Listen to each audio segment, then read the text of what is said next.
our speakers will explain how they could trace the origin of a botnet. They will explain how they gathered information in the botnet softwares and how they reverse engineered this information to trace back the origin of the botnet. And they also have access to the identity of the botnet maker. So the whole process of a botnet is something that everyone here, I suppose, already heard about. And what makes this conference very interesting is because it's on the other side. On the victim side, how can you trace back a botnet which has infected your network or your computer? So they are setting up.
So let's see how Hugo and Paul could pull the botnet network. So please welcome our speakers about the botnet security.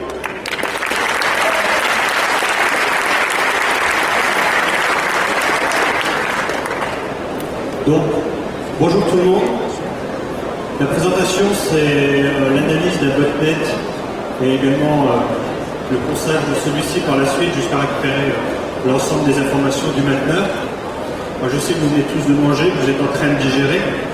Donc ceux qui veulent dormir pour le reste de la présentation, on a décidé de tout résumer en une image.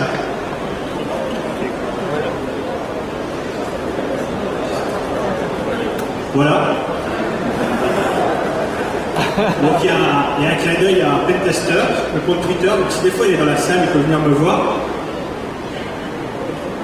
Et donc, pour commencer le plan vite fait, la première partie, je vais présenter un projet que je maintiens, qui est malware.lu. En seconde partie, le botnet en question, qui s'appelle RPSnet. On vous a promis de ne pas faire de jeu de mots sur le nom du botnet, ni d'image qui pique les yeux. On restera sur du soft. Une troisième partie sur l'analyse du botnet, avec un peu de reverse.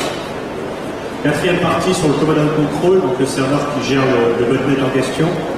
Le doxing, la récupération d'informations sur le mainteneur, et une conclusion.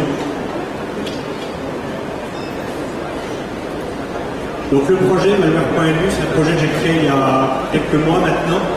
Donc RootBSD, moi, pour le Rascanier, et un ami à moi, Yug, on a décidé de monter un repository de malware.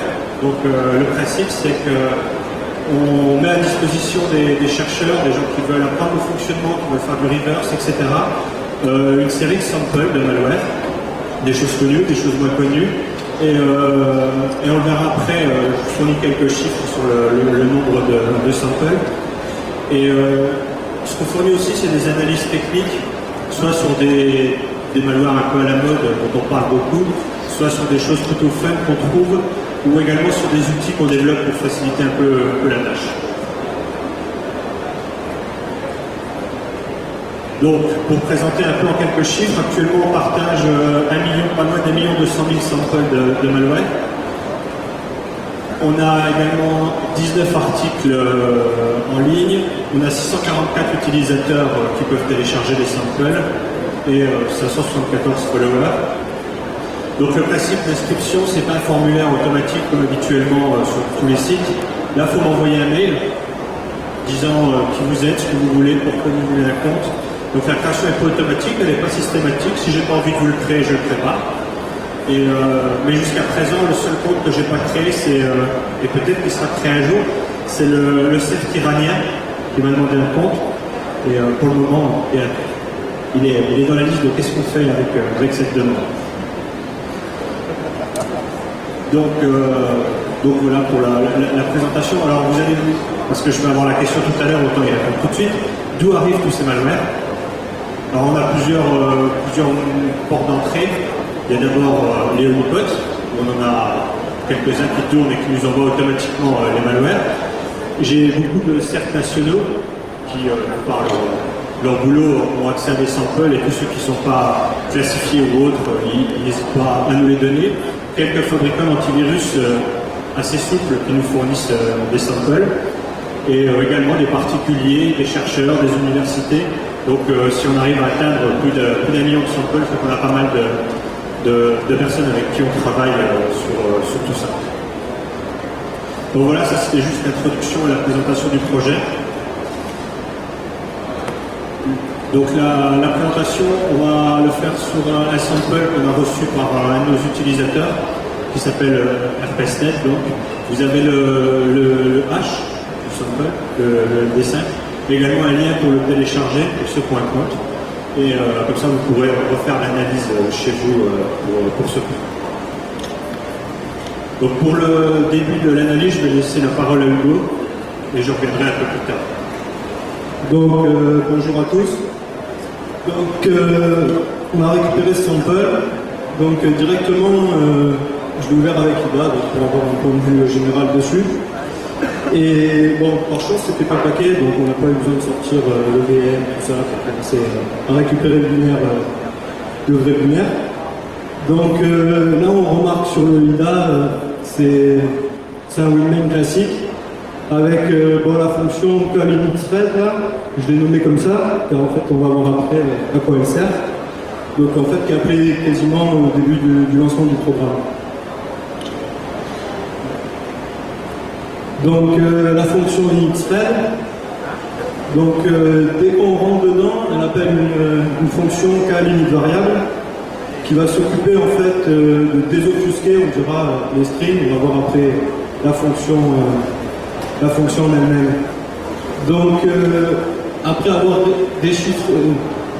désobfusqué les strings, donc il s'occupe de créer un mutex, donc le nom de la string offusquée est RFF, GGHO, et en fait qui donne ES, TT, UBB. Une fois qu'il a fait ça, si la création du mutex a échoué, il va quitter, c'est pour éviter, c'est une sécurité pour éviter l'existence plusieurs fois. Ensuite, il appelle une fonction qui sert à s'installer, je ne la détaillerai pas là. Et ensuite, il lance 3 threads. Donc le premier qui sert à mettre en place la persistance au boot, je vais la décrire un peu plus loin. Un hook, il met en place un hook avec getAssignKeyState. Donc ceux qui ne connaissent pas, un hook, c'est ce qui permet d'intercepter tout ce qui va passer dans le clavier. Et il load ça dans un fichier texte. Ensuite, le thread contact CC, donc en fait qui s'occupe de récupérer toutes les informations système et après, toutes les 15 secondes, d'envoyer une requête au commandant de contrôle. Donc pour ceux qui ne savent pas, le commandant de contrôle, c'est ce qui permet de contrôler le botnet en lui-même. Donc tous les ordinateurs infectés vont se connecter à une adresse pour récupérer des informations ou en exfiltrer. Donc la fonction thread install reg, donc en fait s'occupe de créer une clé registre, donc dans current version run, donc ce qui sert en fait dans Windows à exécuter des programmes au démarrage, pour la HKey current user, donc c'est pour l'utilisateur normal.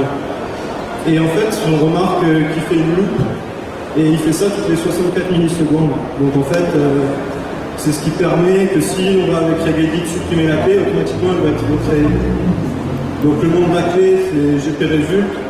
Et bon, on peut voir sur mon offusqué TCER, FHIYJY. Et bon, une meilleure solution était d'utiliser le Reg Notify Change Game Value, qui permettait d'éviter d'avoir à tourner en loop et consommer le CPU. Pas mal. Donc là, on rentre dans la fonction init variable que j'ai parlé juste avant, qui permet de désobfusquer les strings. Donc on voit clairement qu'en fait, dans cette fonction, il va faire un move dans le CX de string, et après, il va appeler la fonction où je mets des codes. Et donc il a un panel de strings à décoder. Donc ça, c'est la fonction. Bon, là, je ne vais pas la détailler. C'est une fonction. Ouais. Donc là, c'est le code que j'ai écrit, qui permet en fait, qui reprend le code en assembleur. Donc là, en fait, peut-être certains la reconnaîtront, en fait, c'est un RAP 13. Donc, en fait, je me suis fait chier pour rien.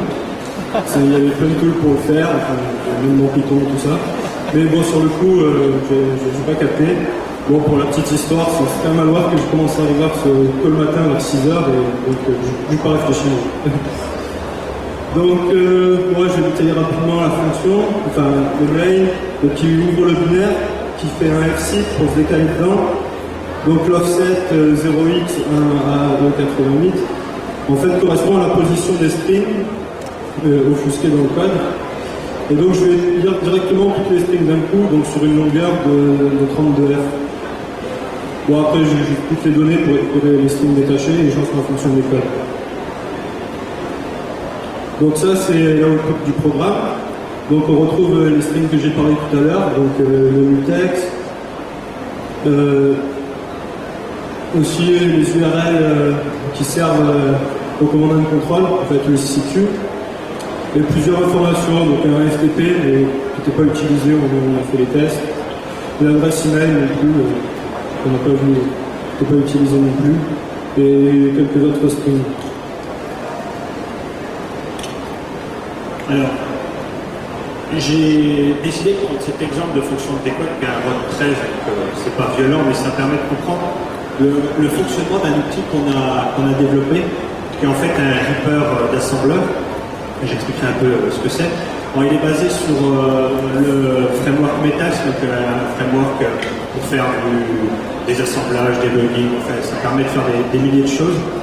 Et ce que moi j'ai décidé, c'est de partir du fait que je ne voulais pas comprendre la fonction de décodage. Je ne voulais pas passer des heures à dénoncer et à comprendre qu'est-ce qu'il altère, etc. Donc, ce que fait ce développement, c'est qu'il prend l'assembleur tel quel, comme il est dans le binaire, et l'exécute. Vous lui mettez les arguments que vous voulez, ce que la fonction passera, et moi j'extrais l'assembleur, mets les registres comme ça va bien, et l'exécute, reprend la output. Donc l'avantage c'est que j'ai pas à comprendre comment il fonctionne. La seule chose que j'ai à comprendre c'est son prototype. C'est comment les données sont passées à la fonction, etc. Et donc il y a une librairie reaper.rb qui est disponible sur le site de malware.lu, que vous pouvez utiliser. Et au niveau de la syntaxe, c'est assez simple. Donc d'abord, dans notre cas présent, je mets les adresses où se trouvent les strings à décoder. Donc comme ça, je vais les parcourir une par une. Donc j'ouvre le fichier, etc. Je me mets au bon endroit pour récupérer la string. Et la partie intéressante, c'est ces trois lignes-ci, où en premier argument, en fait je vais créer le spec de la fonction que je veux ripper. En premier argument, je mets le binaire dans lequel je vais extraire la fonction en assemblant. En deuxième, l'adresse où se trouve cette fonction, je ne peux pas la deviner. Ensuite, le prototype. Donc dans notre cas, comme c'est passé par ECX, la string n'est pas passée en argument. Donc on tombe dans le cadre d'une fonction très simple. C'est pour ça que pour l'exemple, elle est intéressante. Les arguments de la suite, je ne vais pas en parler maintenant, mais par exemple, s'il y a des xref ou ce type de choses dans le code, ça permet de pouvoir les setter et que l'assembleur s'exécute correctement. Et en dernier argument, c'est la valeur qu'on veut mettre dans ECX. Donc par rapport au slide que vous voyez précédemment, la valeur qu'on veut mettre, c'est la valeur de la chaîne soi-disant chiffrée, qui est plutôt offusquée dans notre cas. Et à partir de là, l'exécution est assez simple. je fais un runner du décode et ça va extraire la fonction d'assembleur, mettre CX avec la valeur de la string et exécuter le code assembleur pour récupérer la valeur modifiée qui est remise dans le string. Donc, si on teste, on retombe sur les mêmes résultats que Hugo en faisant tout à la main, sauf que moi j'ai pas essayé de comprendre ce que faisait la fonction de décode. Je l'ai pris telle quelle, de toute façon elle marche dans le programme, elle marchera quand je l'ai ripé. Donc on a une autre version un peu plus avancée du Reaper qui permet d'extraire les fonctions de manière récursive. Parce que par exemple, si vous avez imaginons un malloc à l'intérieur de celle-là, ben, il faut récupérer le code assembleur d'un malloc. Et ça, de manière récursive, pour réussir à tout avoir avant d'exécuter le code. Et l'autre avantage, c'est que comme c'est de l'assembleur, ben là, je le fais tourner sur un Linux alors que le code c'est de Windows. Ça pose pas de problème, parce qu'il n'y a pas de syscall Windows. Et si on avait eu, on a déjà fait des tests, suivant le syscall, il ne faut pas qu'il soit trop violent, on peut le ripper de la même manière et l'exécuter, et ça fonctionne. Pas dans 100% des cas, mais ça fonctionne assez souvent. Et au pire, vous compilez les tests sous Windows et vous faites l'exécution sous Windows. Et on a pu, sans comprendre une fonction d'encodage, en 3 lignes de Ruby, l'exécuter et récupérer la valeur qui a été modifiée.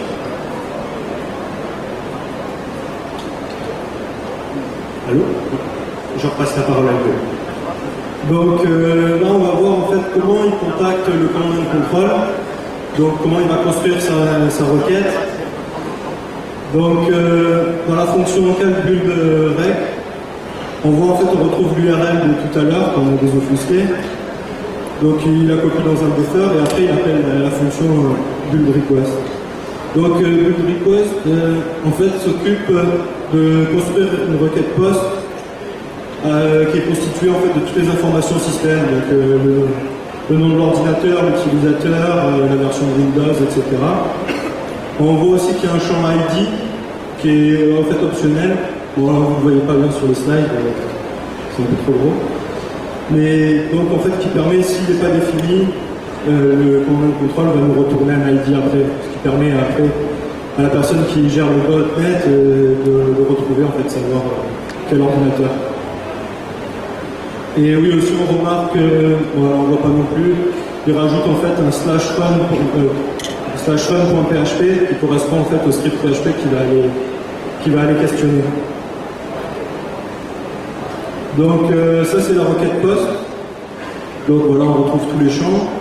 Vu qu'on l'a jamais exécuté, en fait, j'ai mis des champs, enfin j'ai rempli les champs un peu comme je le sentais. Donc il y en a, je ne sais pas forcément à quoi ça servait. Et bon, on retrouve après des champs un peu genre comme la vidéo info qui permet de savoir quelle carte graphique est utilisée. Qui en fait est le champ mining aussi, qui permet de savoir si l'ordinateur est utilisable pour faire en fait du mining de Bitcoin. Donc je m'arrête rapidement sur l'user agent qui met en place en fait avant de faire sa requête. Donc ça ressemble un peu à un HMD5. On a essayé de savoir à quoi ça correspondait, on n'a pas trouvé.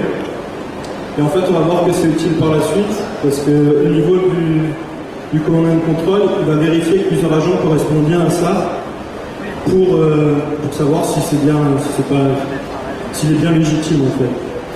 Donc c'est une petite sécurité, c'est rien d'extraordinaire. Donc avec Curve, on a simulé en fait le bot. Donc avec l'option A, on set plusieurs agents, et D, c'est pour faire la requête en poste.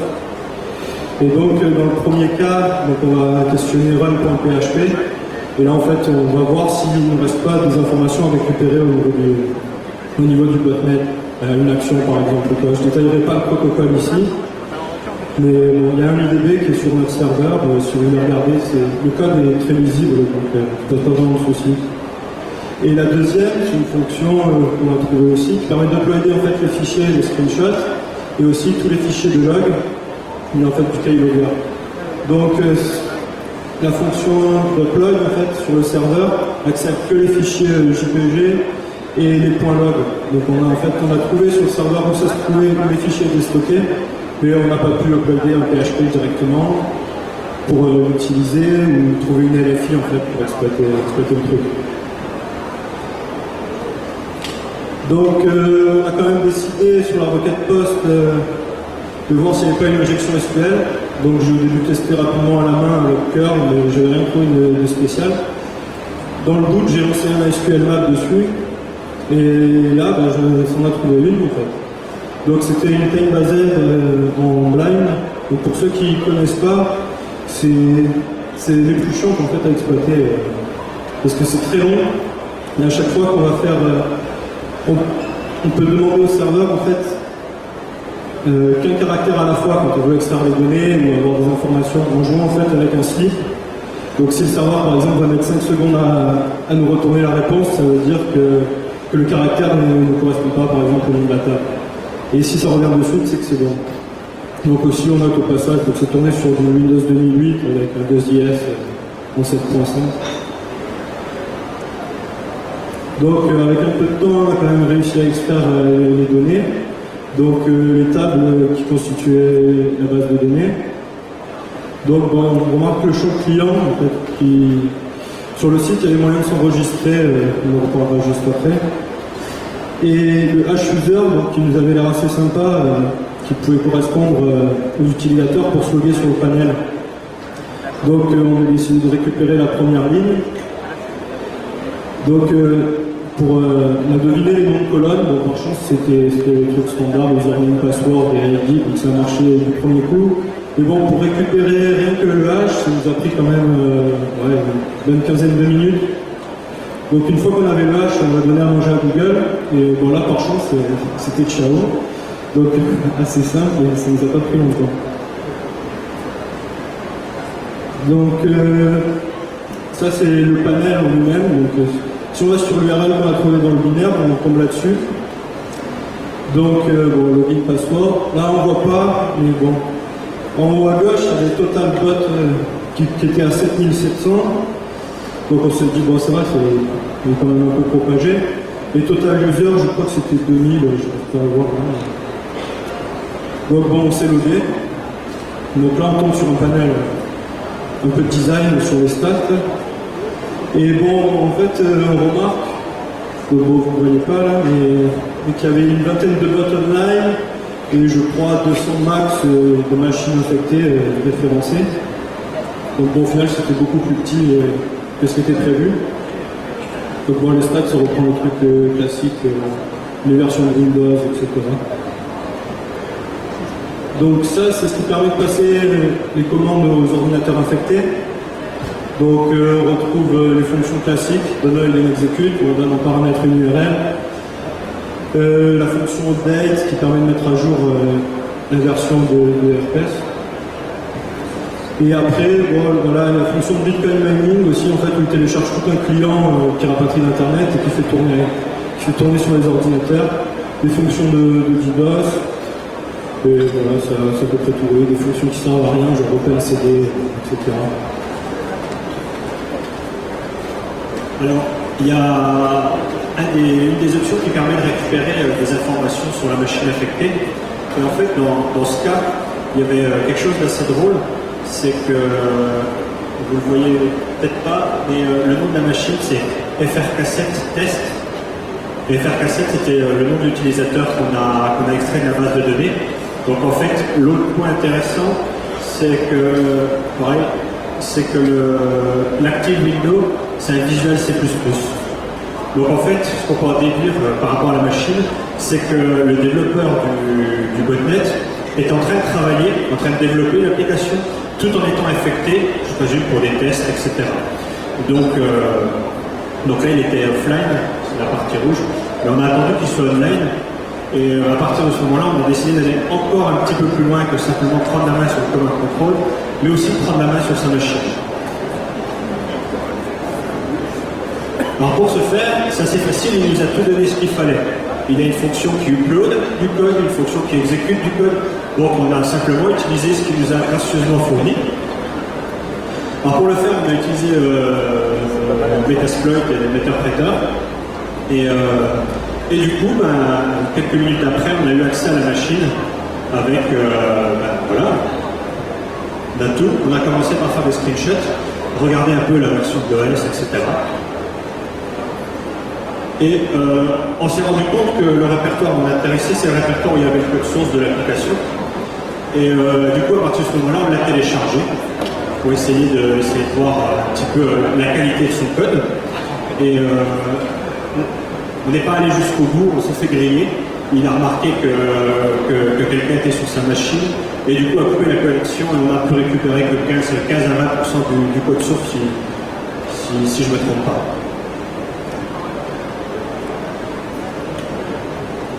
Et du coup, le screenshot qu'on a pris et le pourquoi on s'est fait griller, c'est simplement qu'au moment où on est arrivé, il regardait ses stats réseau. Donc il nous a vu arriver exactement à ce moment-là et perdu. La partie drôle avec ça, c'est que le binaire qu'on a uploadé, il l'a envoyé sur plein de sandbox online d'universités ou autres. Et du coup, toutes ces universités se sont connectées chez nous parce qu'ils exécutent le malware en sandbox, et qu'ils l'exécutent sur Space, ça se connecte sur notre serveur.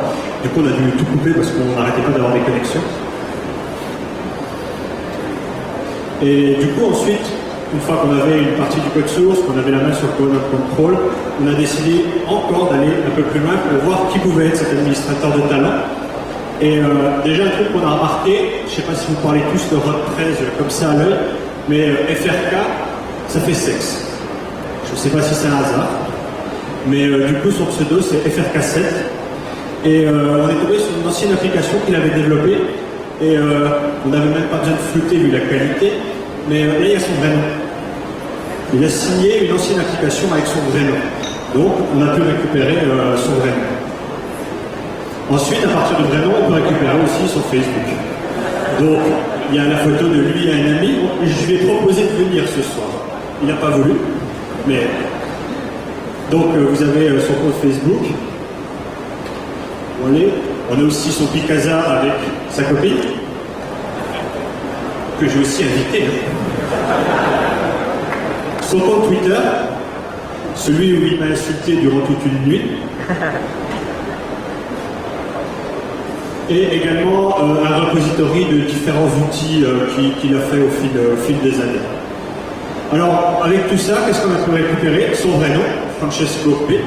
4 adresses mail qui semblaient valides, un compte Skype, un compte Facebook, un compte Twitter, un compte Picasa, la ville où il vit en Italie, et une photo de sa copine.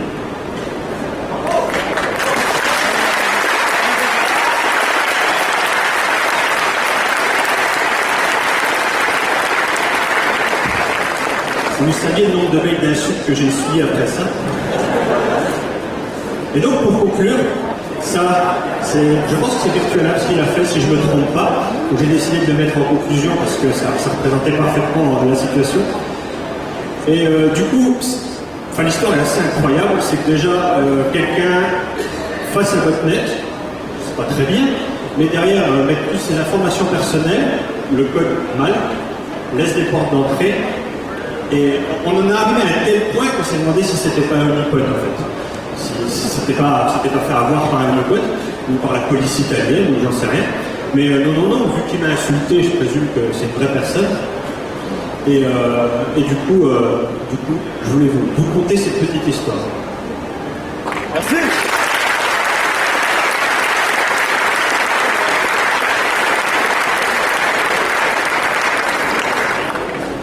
Si vous avez des questions, vous pouvez. Si vous voulez laisser un blanc gênant, vous pouvez aussi. Je vois que c'est le blanc gênant. C'est qu'en général, c'était très clair. S'il n'y a pas de questions, c'est possible.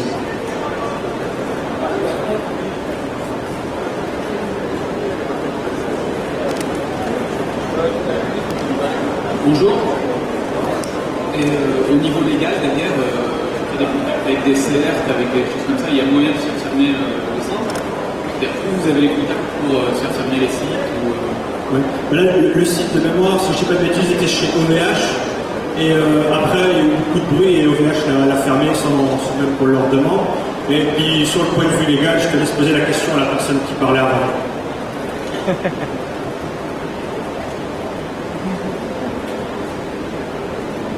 Merci tout le monde.